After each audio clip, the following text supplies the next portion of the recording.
So the alert that I'm using is trade timers. So the trade timers will give me when the candles close, and I can be ready to enter the trade. It's not going to change everything. You still have to be paying attention, but it's going to help. So tradetimers.com, free timer tools. I'll pull them up right here. For when I'm scalping, I trade RSI divergences. Maybe we should try to do some on Bitcoin or something. So here, I'll go to Bitcoin chart. Well, maybe even AUDA.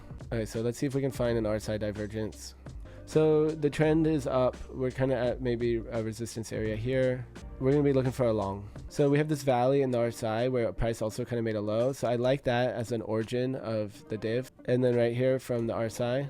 So we created the div right here. The next candle opens. The moment it goes, I fill. So that's what I use the trade timers for. What I have here is a 2-minute, a 5-minute, and a 15-minute. And so I'm just watching for these candles to close. These are linked with the candle closes. And so all I'm doing is watching for these candles to close, and before they close, I glance over at my different time frames. So here I have like a 2-minute and a 15-minute and a 5-minute. I'm just watching for that candle to close. So I'll get my alert 17 seconds before the 2-minute closes, and that's enough time for me to look at it and be like, oh, it looks like it's going to make the divergence. I'm going to go ahead and set up my trade. Like I like to put the P&L thing on, and I know exactly what I should risk, and then I enter it. So it's really listening to these timers. And when I hear the 15 is about to go off, it alerts me 25 seconds before. So I could switch to the 15-minute time frame and say, okay, is this closing as a div? So I could just sit here and listen to these candle closes and switch between the time frames without having been like too prepared. Okay, 15-minute, no div. Is it making a bear div? Maybe I'm looking to take profit or something. Okay, no. And then I can go back to the